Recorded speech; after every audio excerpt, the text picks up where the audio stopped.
Oh, for fuck's sake, let's get right into it. The Golden Stallion here with you for a little quickie that I want to get out there. I've got a lot of great content lined up for you, as always, coming in the coming weeks. But this week I've got something that's really... It's going to take a lot of time to cover, and so I just want to get started with it. It is something that is going to be being explored for the next few months, as I understand it.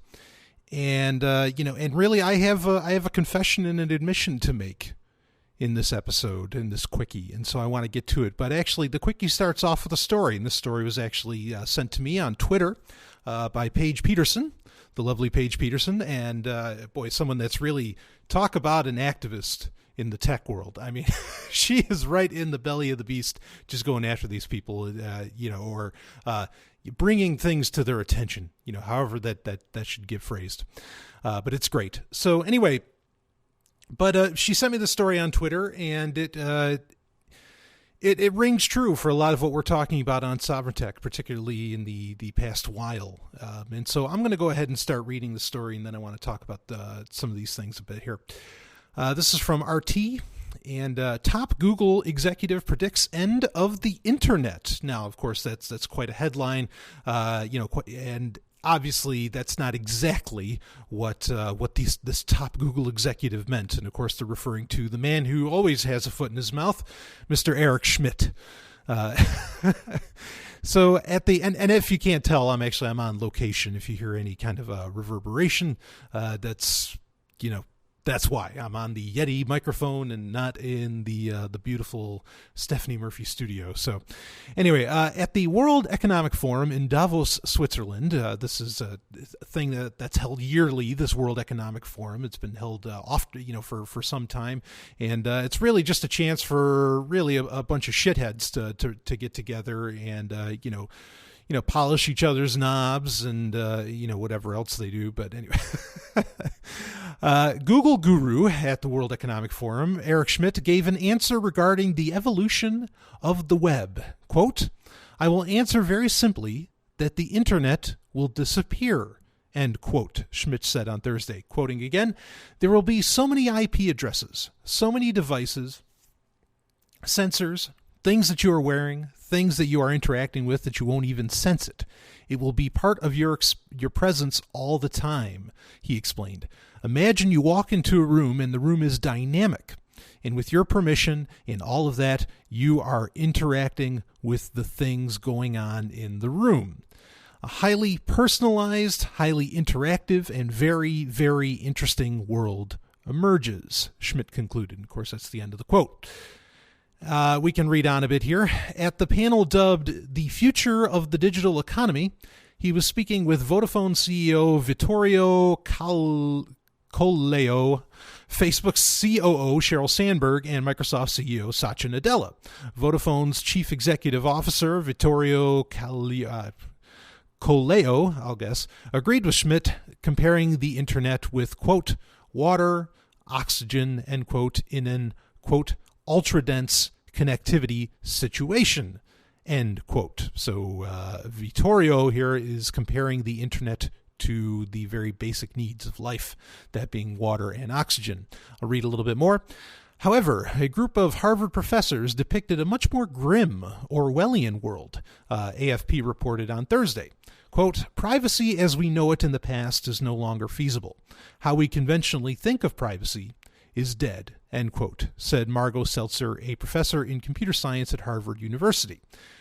Sophia Ruth, a Harvard genetics researcher, said, quote, "It is not whether this is going to happen, it's already happening. We live in a surveillance state today," end quote.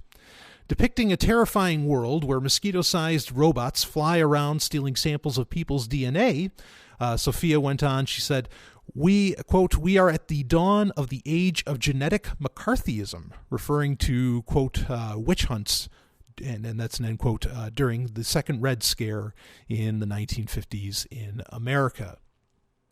And that's actually the end of the article, and the article will of course, be in the show notes on sovryntech.com. And also, I just got an interesting shared to me on Medium by Nafiz Ahmed, a story about how, and it's a part one, and this is the thing that's going to be going on for a while. It's how the CIA made Google inside the secret network behind mass surveillance, endless war, and Skynet. So now that's something that's going to be unfolding over time, describing how much a part that people were, or that governments were involved and alphabet soup organizations were involved in what, in Google being what it is. So which directly parlays into, of course, Eric Schmidt saying what the internet's going to look like. And now let's keep in mind here that the way that the internet is going to look is largely based upon the choices that companies like Google make, how they want it to work.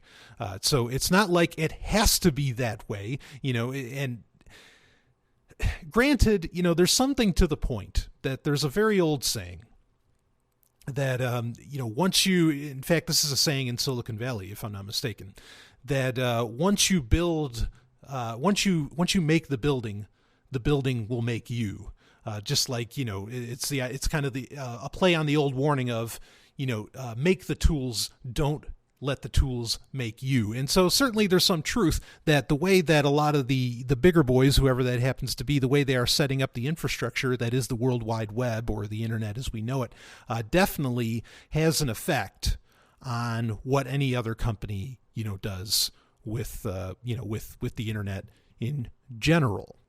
And so, to this stuff, to all of this, whether it ends up being absolutely true, and I'll put a link in the show notes to where you can check out that article on Medium, which will be unfolding over time, about how Google, who, many would argue that is, if not the controlling party of the internet, they are certainly one of them, along with Amazon. And there's certainly plenty of stories that I could talk about with that, where, I think almost a third, maybe it's a whole hell of a lot more now, of the internet is stored on Amazon servers.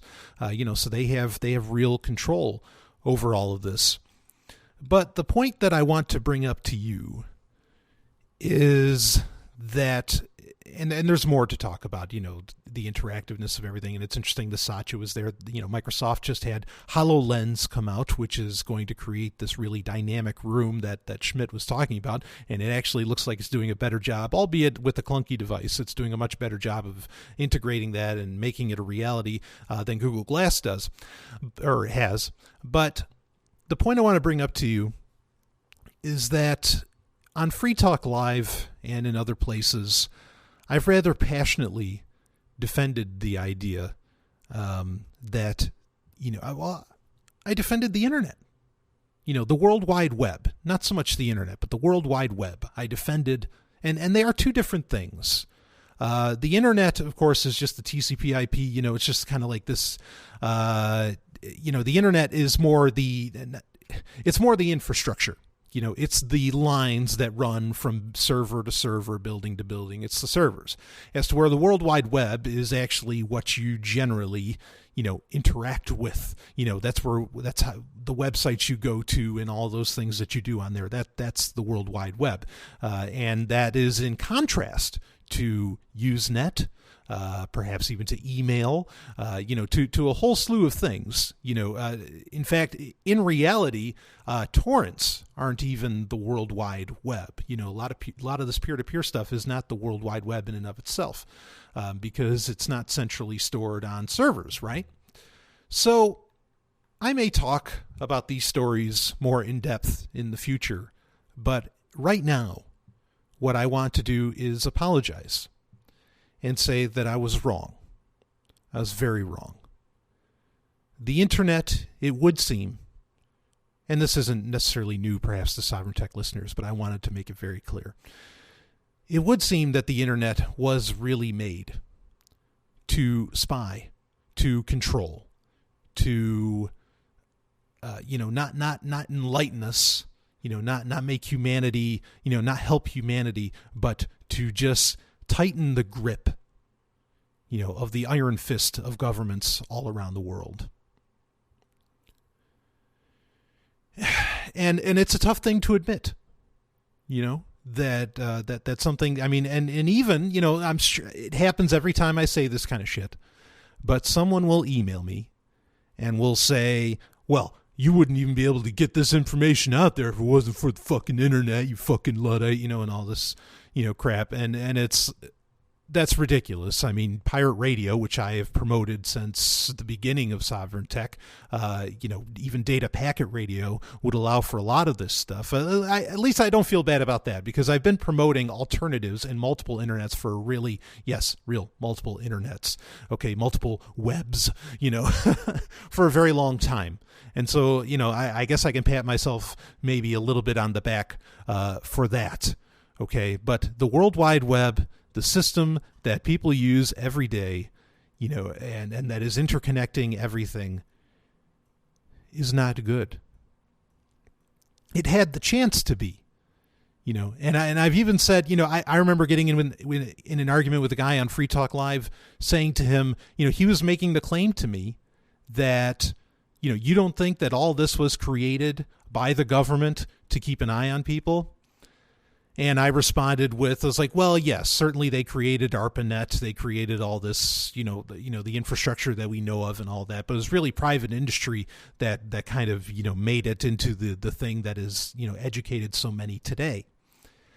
And while I still think that's partly true, I think he was the more accurate of us, in that the internet does seem to be, and the evidence is starting to bear out very quickly, that it was, you know, really early on designed to, you know, to spy on us. I mean, you know, and this isn't like a new thing either for governments to do. Obviously, there's lots of people, and there's a fair amount of evidence to say that even things like the Hubble Space Telescope had nothing to do with mapping the stars and taking pictures of the stars. It was about testing better technologies, not to look outward into space, but to look down at the Earth and keep an eye on all of the peons for the powers that be, for they, them, those. And it's a tough pill to swallow, you know. In fact, honestly, you know, thinking about this a lot, in fact, I've mentioned the book, I think, in a previous episode. There's a great book by Andrew Keen, The Internet is Not the Answer. Now, the book, unfortunately, its solution is more government, which is just stupid, okay? but Andrew Keen, you know, makes a lot of really great points in it about what the internet is actually, you know, what it's actually doing. And, you know, I remember how I felt about this before I was an anarchist. You know, NASA was really like, that was the last, it was really the last government, you know, trick that I held on to, you know, that I was like, no, yeah, we need government because, you know, we gotta get up to space. It's like, yeah, private industry could do it better, but we gotta support NASA, you know, because no one else is doing it. And you know, but at the end of it, even as much as I love the idea of space exploration and all of that, eventually I had to realize that, you know, in fact, there was a great documentary called The Secret History of the Space Program. And it you know, laid out that, yeah, NASA's actual mission, by and large, and in fact, they're really doing it right now, whether you realize it or not, that their real mission was as a, you know, as a spy program. You know, to watch people, to watch other nations and all of this. And also, you know, I mean, and they're still doing it now, you know, like I've said it on Sovryn Tech in the past, you know, NASA's mission these days is really just to keep an eye on quote unquote climate change. And then that's where they get the bulk of their funding, you know, up until the past, you know, maybe few months where they restarted the Orion program. But of course, the Constellation program, whatever, with the Orion capsule. And of course, that was canceled a few years ago. That was supposed to all be done, you know, a long, long time ago, before even the space shuttles were to be retired. So I kind of feel like that. And I'll admit that was a time where I wasn't feeling too good. You know, because, I mean, my whole life, obviously, you know, space is very exciting, you know, getting, you know, you know, traveling to the stars is very exciting, you know, for so many reasons. And to find out that the organization, you know, that you supported, not the government per se, but NASA, you know, really that wasn't what they were all about. That wasn't what they were getting so much funding for, and that the way they were even getting the funding was completely unethical. Taxation is theft, all of that. It really hits you hard. And so a lot of this is hitting me very hard, but it's important for me, I think, to come out and say, the internet is not the answer. The World Wide Web is not the answer. We are going in a direction that is antithetical to human freedom, that is antithetical to human progress, that is antithetical, to human growth in general. And I think that there was, and I'm sure, like me, you, the listeners, have really, said, well, it's like, yeah, the internet is getting out so much truth. We can get out so much information to people all the time. Nowhere else can this get heard. This is really amazing. The internet's so incredible. And, there's so many good things happening with the internet. And you're right, there are good things happening with the internet. But now we're finding out, as I've said before, we're finding out that the negatives far outweigh the good things. And when that happens, you've got to do a cost-benefit analysis.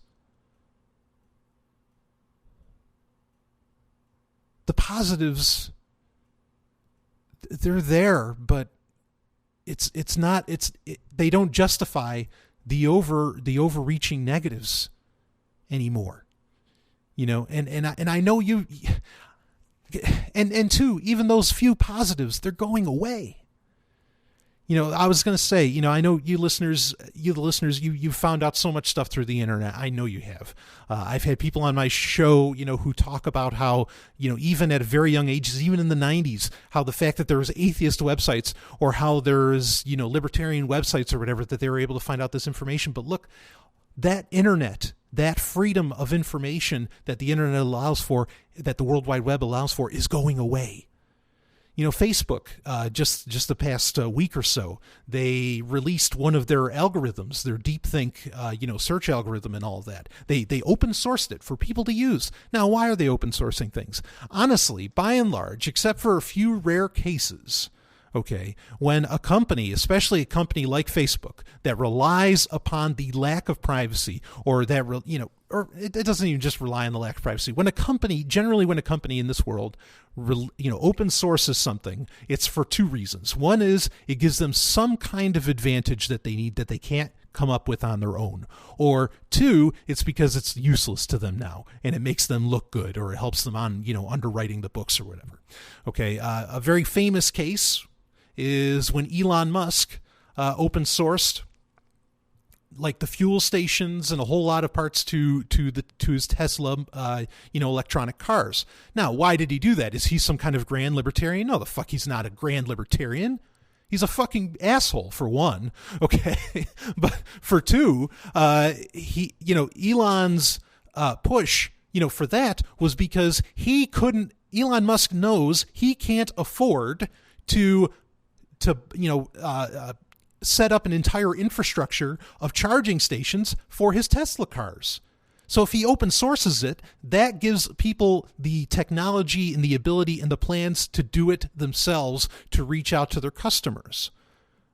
Okay? It's not because he wanted people to know. It's not out of the goodness of his heart. It's the only way his business is ever going to take off. He had to do it. It has nothing to do with him believing in, in plans being open sourced and in the open source ideology in general. It has nothing to do with that. All right. And when Facebook is open sourcing, some of their search algorithms, I don't think it has anything to do with them being, with the kindness of their heart. It has to do with the fact that their algorithms, which they, and just a week later after they open source that, suddenly you see, it's like, okay, why did they do this? And I was thinking about it. Why are they doing this? And then suddenly it hit me.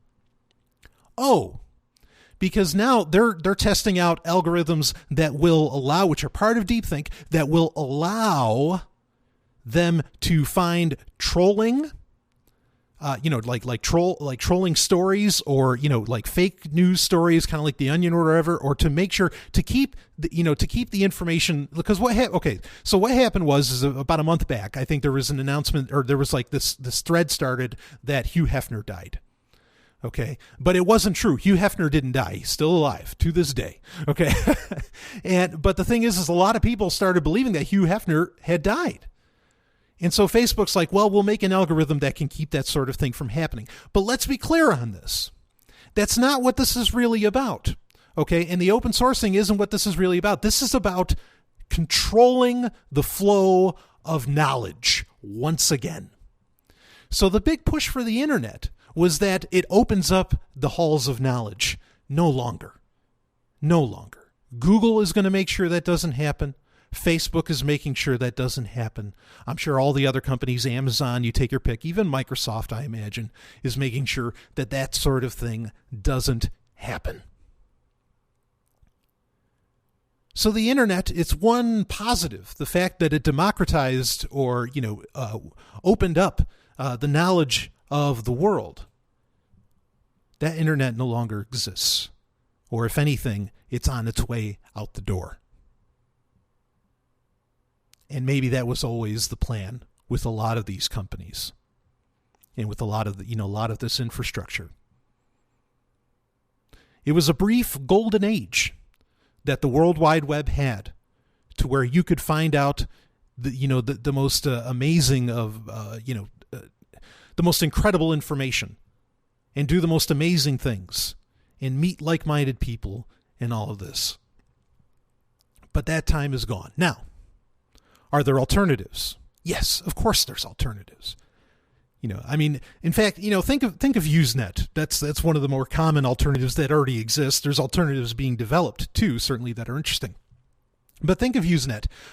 Usenet could do so much, and in fact, it still finds itself adapting to new abilities all the time. I mean, considering the fact that with Usenet you could essentially do torrenting. You can go on Usenet and you can download movies, books, and all this stuff. I mean, who would have ever... Nobody thought about that when Usenet was made in the 80s. Nobody had a fucking clue that anyone would be able to do that. But it was adaptable to that. So, considering the fact that Usenet is so adaptable, why didn't it take off? Was it too complex? No, that's not true. You can go to, you can use Usenet companies like Giga News, and they've made their own software, like the Mimo browser, I think it's called, that turns Usenet into an incredibly simple, basic system that I think just about anybody could understand. Granted, you pay a premium for it, but the point being is that it doesn't have to be complex. So why wasn't it used? Because its decentralized nature made it unattractive to they, them, those. Made it unattractive to corporations that required your information to make any money off of you. To take your pick, it was unattractive because it was antithetical to controlling you. So there are alternatives. This notion of an interconnected world is not in and of itself evil. However, the notion of a centralized world, I don't want to say the word evil, but it is definitely working against you. And it is not redundant, it's not efficient, it's not worth it. It's a bad idea. It's amazing. I've heard people say something to the effect that, 12 good shots, and I mean, bullets, in the right places at the right power stations could cripple the entire power system of the U.S. This is coming from people that work in that system. And that's because the power grid in the U.S. and in other areas is completely centralized. You don't bet life. And we are betting life on it, on the electrical system that we use, on the grid and all this. You don't bet things on that, on systems that aren't redundant or efficient.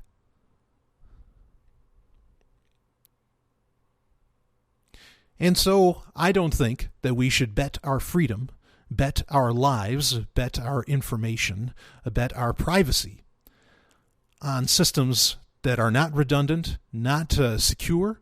By design, they're not secure. And that are, just frail, as frail as a water aqueduct. So again, I want to say I was wrong. I was so wrong.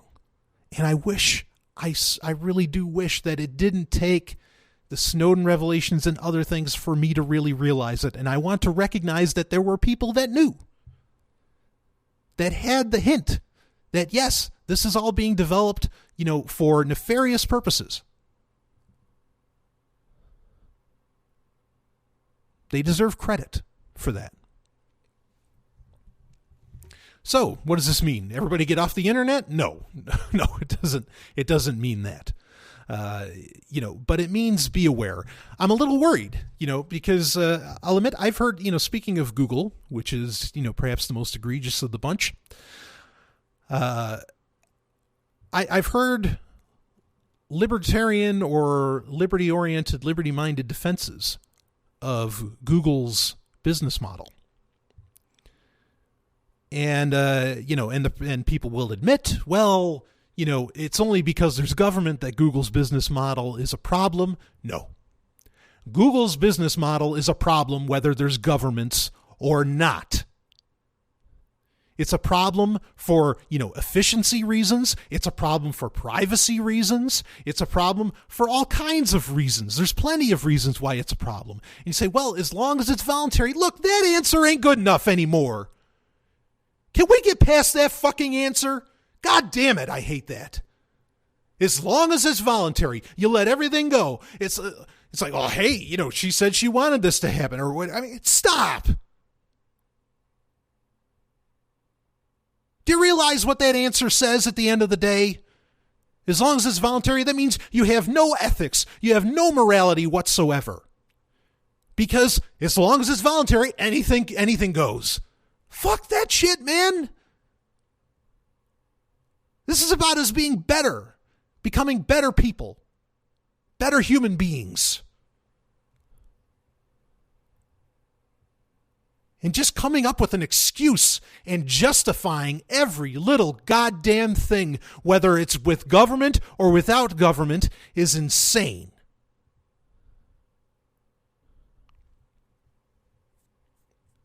There's an objective reality, I don't know if you realize that.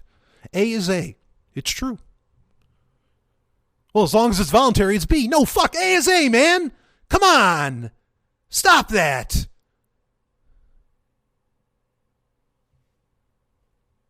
And some business models are harmful, are evil, are a bad idea, okay? It's just like, well, what was that car? The Pontiac Fiero in the 80s. This is a really badass looking little car, a little two-seater, okay? Its engine consistently overheated because they put the engine in the back of the car. Not to say that this is something that other car companies don't do either, but they put the engine in the back of the car, and so it didn't have the natural cooling, okay, of the engine being in the hood, in the front of the car, in the hood, where the wind, or just the air can just sweep through and do a bit of natural cooling, as well as, of course, the radiator and all the other cooling systems, okay?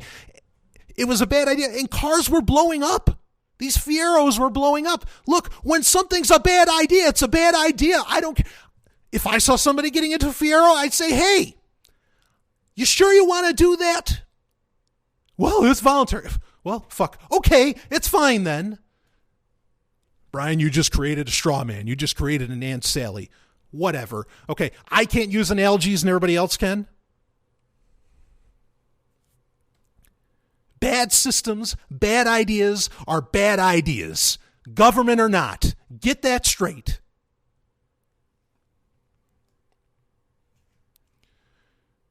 So, why don't we talk a little bit about this whole, what Eric Schmidt was talking about, and not just Eric Schmidt, but also the CEO or COO, whatever, of Vodafone, was saying that, look, the internet is like water. It's like oxygen. Whew. Boy. No. Knowledge is like water and like oxygen. And whatever facilitates that best, be it books, be it MadeSafe, be it radio, be it Usenet, be it the World Wide Web, whatever ends up doing the best job, then that helps move that along. I think that is such a, talk about crazy analogies, that's a crazy analogy. In fact, it really brings to mind, to me, the whole net neutrality argument. First off, everybody gets it completely out of whack. They don't get it at all. But the net neutrality argument, I'm trying to figure out what exactly are people concerned that they're going to lose depending on how this legislation comes out. And I think by and large, a lot of people feel like, well, what's going to happen is that I won't be able to get access to Netflix. I think that's really it at the end of the day. And this is the problem. Guys like at Vodafone saying a lot of this stuff, being it being a basic human right, and so we want to put it under Title II, or all of this, or the idea that holy shit, I'm not going to have YouTube anymore, and all this crap. Where are the priorities here?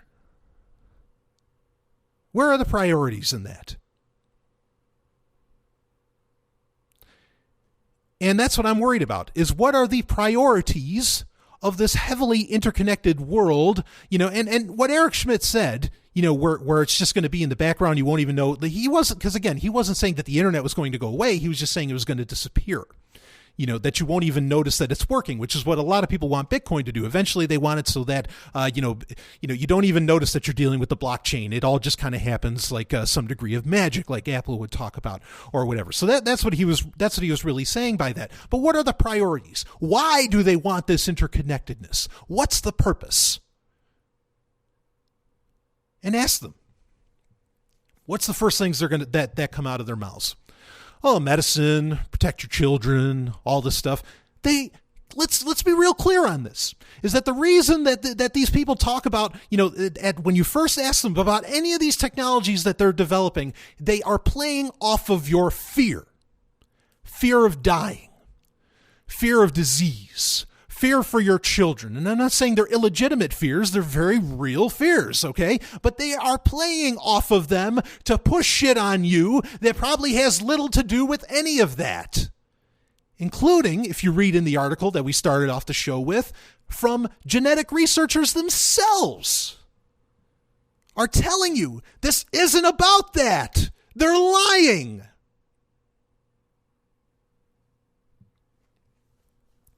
Can we stop the forward march of technology? No, we can't stop the forward march of technology, but yes, we can steer the ship a different direction. We can change the direction of that march. And we can either have technology march towards human freedom and growth or march towards enslavement. Not just for humans, but for anything else that gets devised. We can choose. And it's time to choose.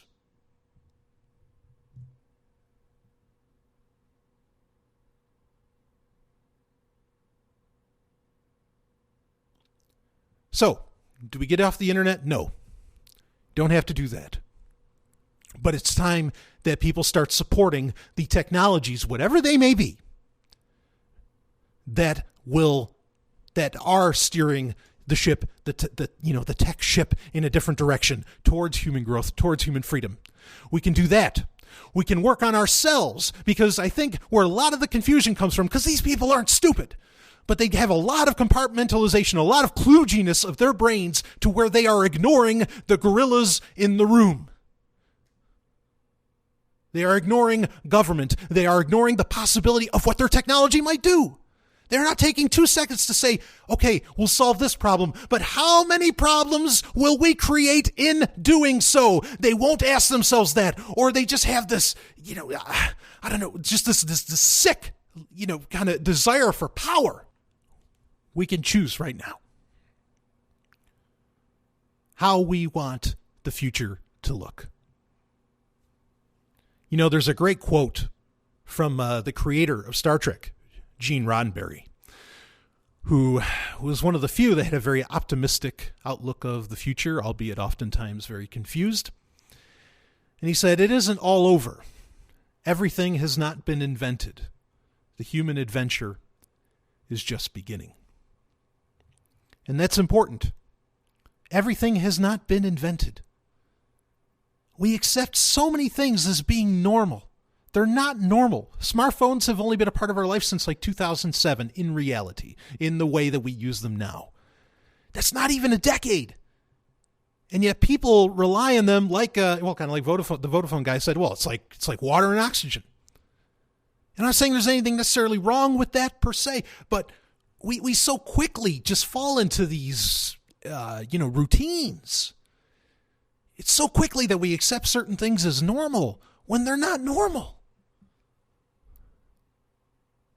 It doesn't mean they're bad, but just that they're not the standard. They don't have to be. They've only been around for a little while. Even like cars,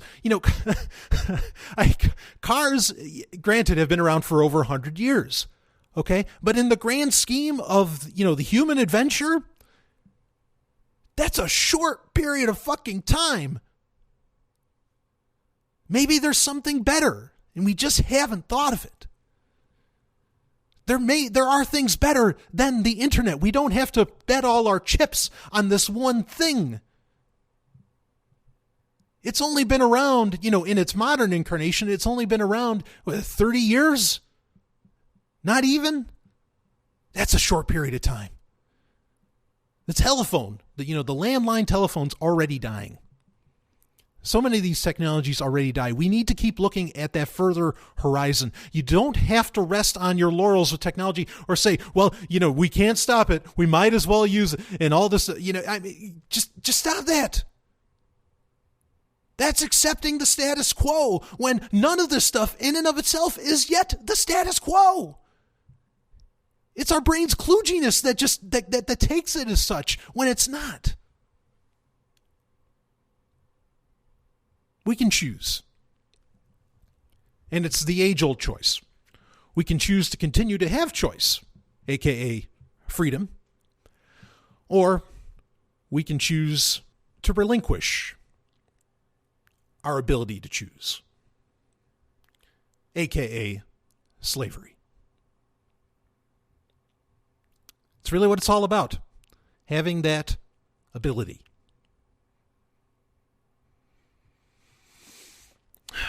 I think that, a lot of people would feel that a lot of these tech companies are all about giving you options, giving you abilities and all of this, when in a lot of ways, I think we're very clearly seeing with Google, Facebook, and others that it's all about telling you what to choose. No, we'll tell you what to be interested in. We'll tell you what to wear. We'll tell you what to buy. We'll tell you what's good for you because we put you through our little algorithm and it says you like this, and we'll put that on you. Very nature of control. And in fact, the most insidious of control is to make you think you have the option, to make you think you have a choice. When you don't have a choice, you're not choosing shit. You're choosing crap sandwich A and crap sandwich B. No, let's really open up the lines of communication.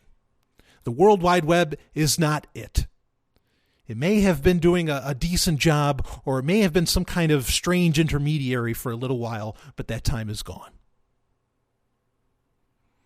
And another thing, what Eric Schmidt had to say with Google, it felt very reminiscent of what Astro Teller, who's the head of Google X, was saying, where, the interfaces, we got to get them out of the way.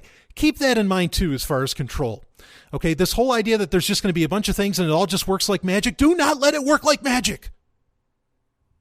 Know how this shit works. Keep control of it. The world is dying from one loss of a hardware switch at a time. Don't fall for it. Yes, keep the interface, because the interface is all about you having control of what you're doing. Don't let it go on autopilot. Have control, because control, you having personal control is at the very heart of choice. Passing off that ability of control to somebody else is losing that choice. That's definitely in their mind. They want this stuff to just work, and they don't want people to know how it works, and they don't want people to worry about how it works. And that is a recipe for disaster. Know how this stuff works. Anyway, I think that's enough for a quickie, about 40 minutes here. Oh, God. You read this shit and you just, you get so depressed and you just start saying, dear God, we're fucked. We're all fucked. You should see. Stephanie and I, we spend all day together. We're together all the time, which is funny because we hear so many people say, it's like, oh, I can't imagine being with my partner all the time. We can't imagine not. Okay. but we're just we're looking over at each other, and one of us will read something on the internet while we're doing our work and whatever, I'm doing, ad sales, or I'm developing, or I'm writing, or whatever I happen to be doing at the time, and Stephanie's doing her voice work and the other, incredible myriad projects that she's going to have coming in the near future, whatever. And we'll take a break. We'll read something. We'll just look at each other and we'll just be like, oh, we're fucked. It gets so, it really can. But at the end, we're really not, because we can make it. We can see these things coming, and we can do something about it. Can't stop it, but you can change the direction, and you can change your own relationship with all of this, all of these technologies, with governments, with yourself, whatever. You can change, and you can control the relationship, even when there's a gun in the room. It's amazing what you can do. So don't be hopeless. All this stuff is getting caught very early, and there are plenty of people. You got to speak up about it, and you got to go to places and speak up about it. Don't do it on Facebook. That shit's going to get filtered. Don't do it on. On Twitter, if you can connect with somebody, fine. I don't know, but all that stuff's going to get filtered. Get out there and just tell people, hey, don't you think this is kind of weird? Don't you think this is kind of fucked up? That's what needs to happen. So anyway, regular episode will also be out this week. Got a ton of specials, lined up, ready to go. In fact, got a wrap-up special that'll be coming out with the lovely and hyper-intelligent Dr. Stephanie Murphy and I, talking about a recent trip that we made, and that'll be a good time. But anyway, so keep a lookout. SovrynTech.com, of course, in the meantime. And if you have any responses, anything you want to say to this, BitMessage, my BitMessage address is in the show notes, or you can email me at brian@zomiaofflinegames.com, and all of that can be found at SovrynTech.com. So, Carpe Lucem, everybody. I'll see you on the other side. No, I really will. I'm sure.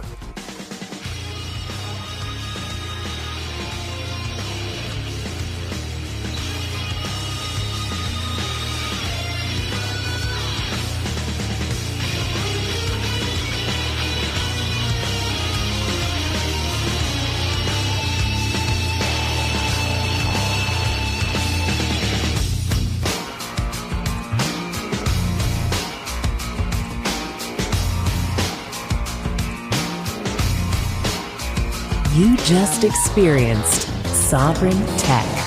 Go to sovryntech.com, that's SOVRYN tech.com, and connect with us there.